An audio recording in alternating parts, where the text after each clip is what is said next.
So that is the hill I'm gonna go climb up and explore.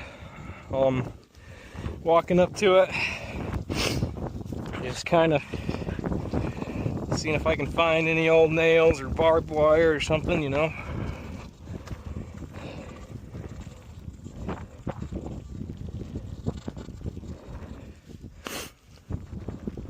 Not finding anything so far. I'm gonna follow this little path and then kind of beeline over there. You can kind of see there's a little deer trail or something I'm gonna follow. It's really pretty out here though.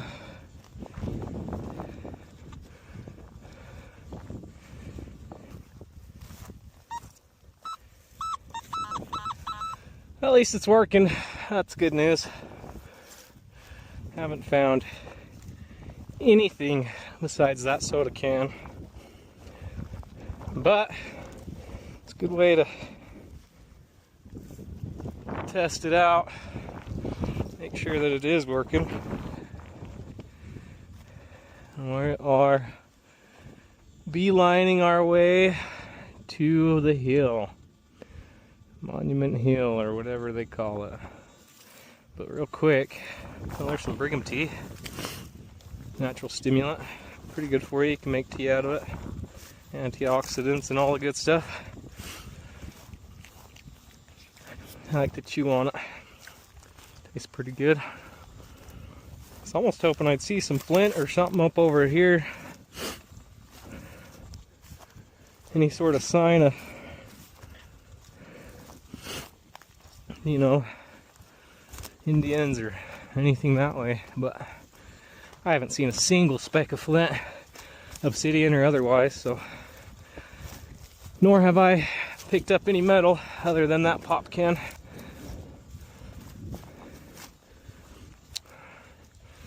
Little deer path right here though.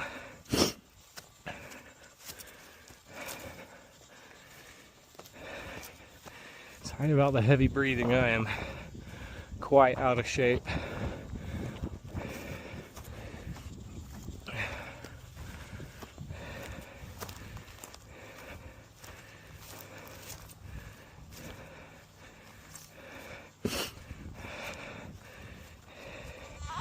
Oh, we found treasure.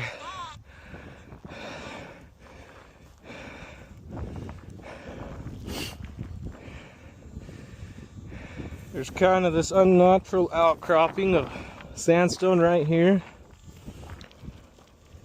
A lot of this looks like it was hauled up here, so I mean, this could have been hikers stacking up their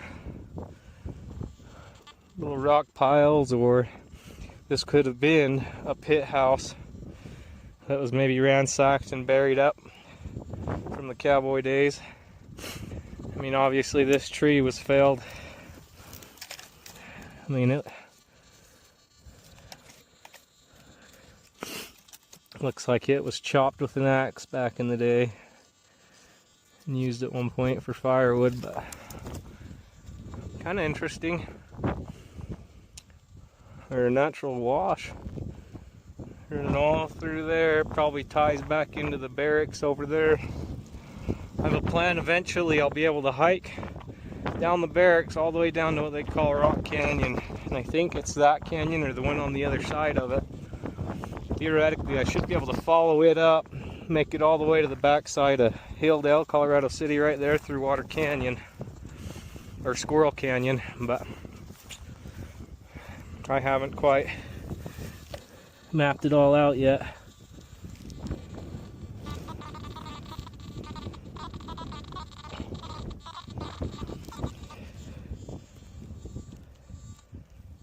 I don't know what that is, but it almost looks worked.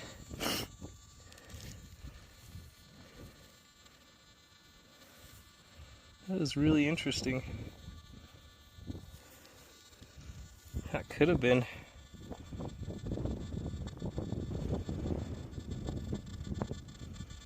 That could have been worked into a point. It could have been an arrowhead of some sort of.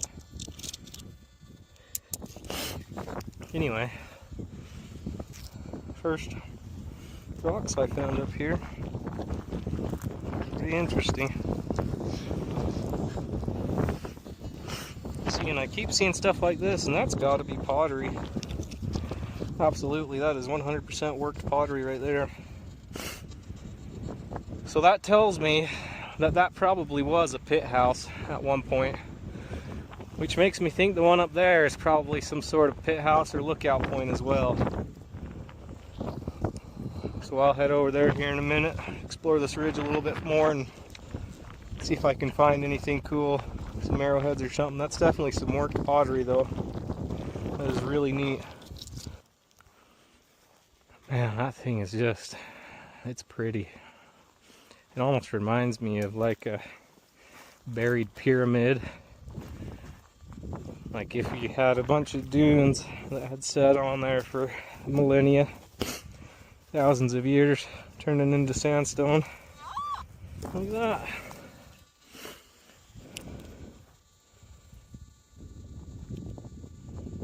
.30-06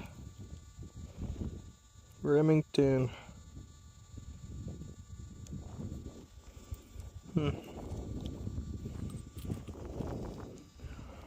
There's our first treasure. Somebody shot a deer up here.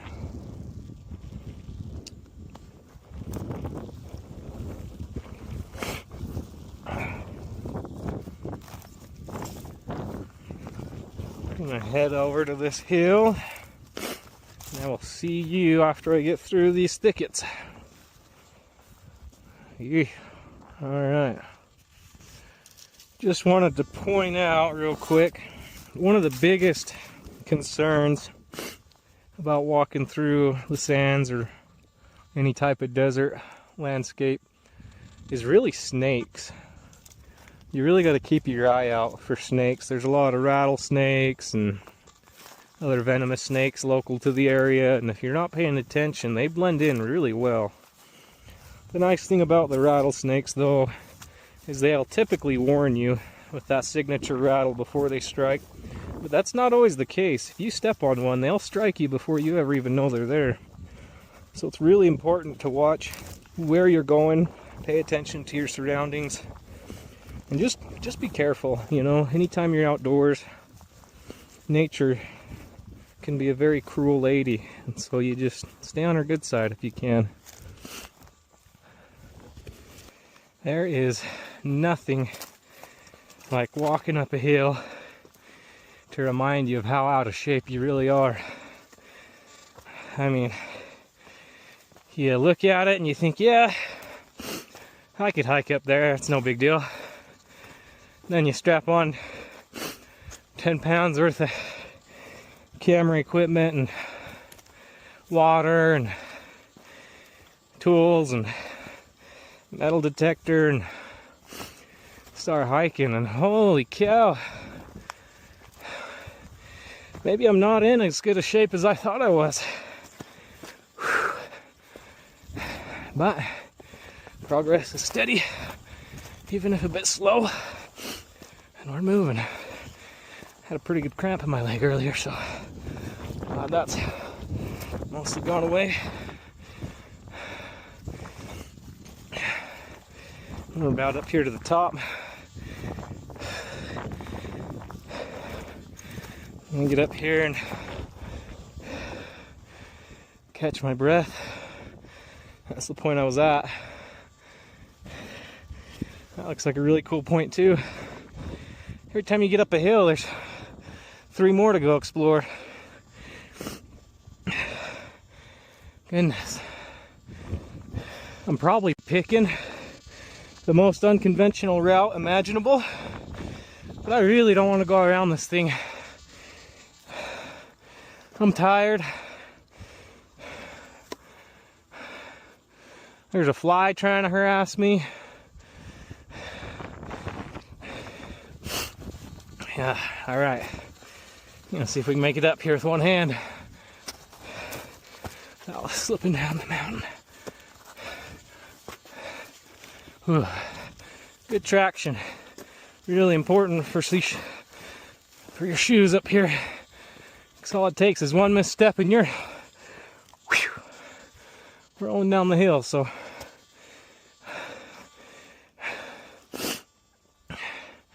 I'll see you when I get to the top. All right, here we are at the top.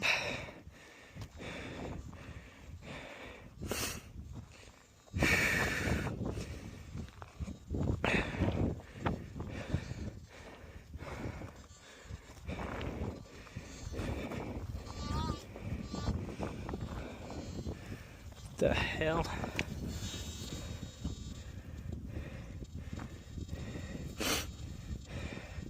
Why is there a seashell up here? Wow, you can hear the ocean.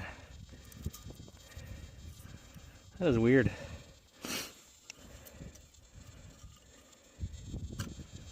Anyway, there is some pretty cool stuff carved into these rocks right here. Just wanted to point out. It looks like a petrified branch, or maybe even a petrified dinosaur bone. I don't know what that is.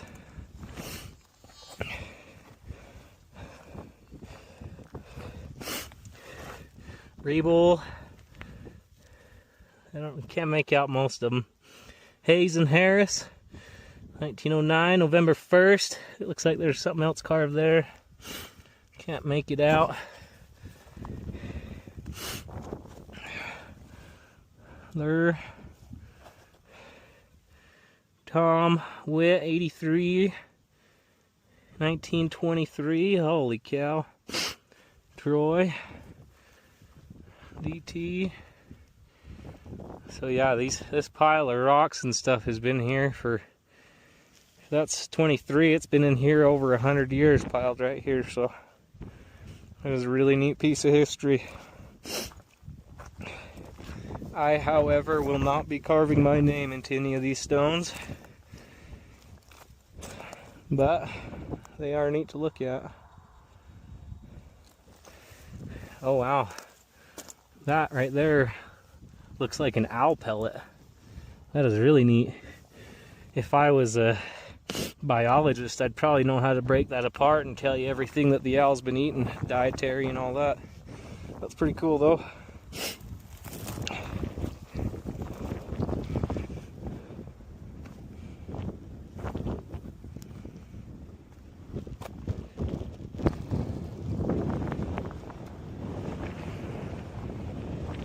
It is beautiful. Just absolutely beautiful.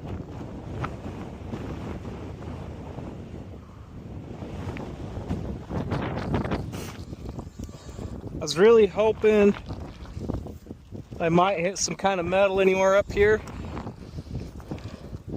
but I don't think I will. There's another one of those owl pellets. Pretty neat.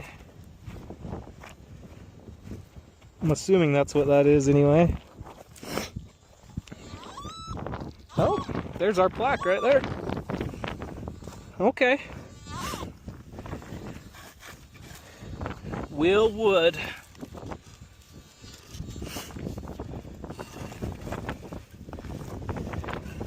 I don't want to disturb the rock pile. I'm sure people have walked up with these, but I really want to read these names.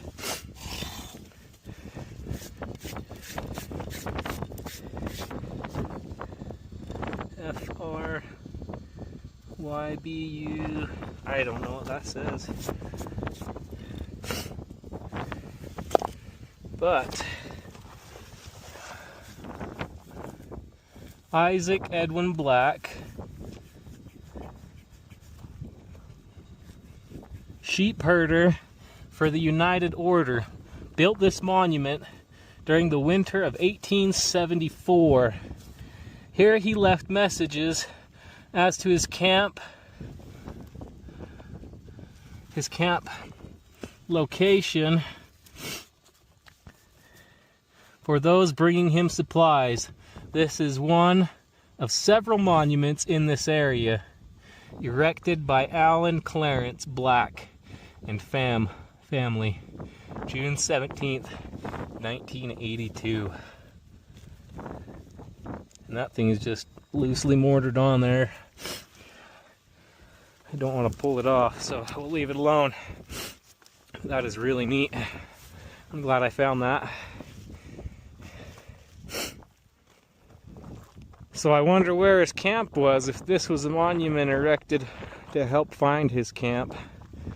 Makes you wonder if maybe he was up there, or could have even been potentially out over that way somewhere too. But really interesting. Monument rock right here, so that's got to be another one over there too. I really want to go check out on top of that plateau. I bet there's a lot of neat stuff. Anyway, thanks for coming with me on this adventure. Get that strapped on there. Now, unfortunately, I didn't find any treasure, but I found a really neat piece of history. And to me, sometimes that's worth more than treasure. So, just wanted to thank you if you stayed this long into the video. I really appreciate you sitting here and listening to me jabber. It was pretty neat coming out here and checking out this hill. And I've been wanting to do it for quite a long time, but I've just never had the time, so I decided to make the time. And I'm glad I did. Now, one of these days, I just might find some treasure. And if I ever do, it'd be cool to have you guys along, helping me and watching me and pointing out the things in the videos that I miss. Just been hiking and hiking, but there's the Monument Hill I was up top. And I think the hill itself is probably natural. What they did to make it a monument is stack those rocks up visibly on top, I believe. Pretty sure the hill was always there, but it wasn't a monument till the Black family went up there in the late 1800s and stacked them rocks up so that they could help mark where his camp would be.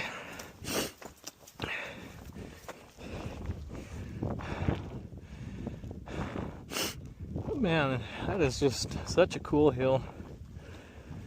I wish I had ground penetrating radar, just see if there's any caves anywhere around this area, you know.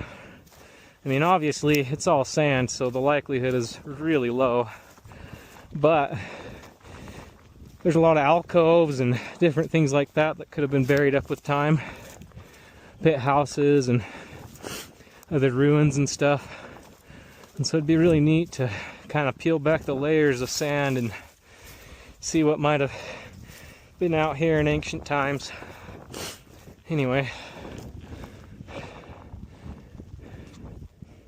you know, another really interesting thing, and I don't know if this is necessarily true or not, but a lot of these felled trees, I mean, a lot of them are easily over 100 years old. They've just been sitting here and weathered for years and years and years. So I almost wondered if the Black family actually felled a lot of these trees, if this was more of a densely populated forest than it is today. I mean, obviously back in the pioneer days they did take a lot of trees out, and we had the Dust Bowl and kind of had to plant the sage and all that, but some of these trees are massive. They're huge, and they've been, I mean, laying here for well over 100 years to rot this bad, you know what I mean? And so it could have been from the late 1800s, the same time the Black family was out here, that these trees were felled or railed. But pretty interesting. I just wanted to kind of point that out. I mean, they're so old, they're practically black and dark gray. They're just been here for so long, but it's pretty neat either way. People often ask me, how come you're not scared of hiking alone or going into the wilderness alone? And you know, I always tell people, well, I carry a flashlight. You say, well, what's a flashlight gonna do if you come across a bear or a predator or something? Well, be able to flash them. Silly. Anyway, I think it's important to be safe, to be careful. Make sure if you're out and about and alone, people know where you are. Be prepared, be cautious, and be respectful of nature. Because if you're not, then she will not respect you back. And there is nothing that can make a man disappear faster than nature. So, anyway, that's my 2 cents for the day. Hope you all have a wonderful, wonderful evening, a great week. And thanks for being here. Again, I appreciate you guys. We made it.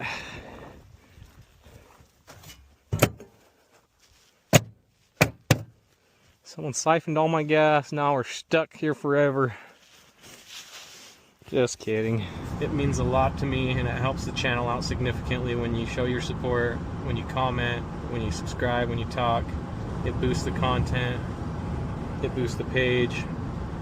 And it really shows me that I'm connecting with real people, and that means a lot to me, because I don't do this, you know, just to do it for nothing. I do it because I want to share experiences, and I want to connect with people, and I want to grow a community full of authenticity. And if that's something that you want to be a part of, then please go ahead and be a part of it. It means a lot to me, and I appreciate you so much for staying this long and for watching the video. God bless you, and I hope you guys have a wonderful day. Thank you so much.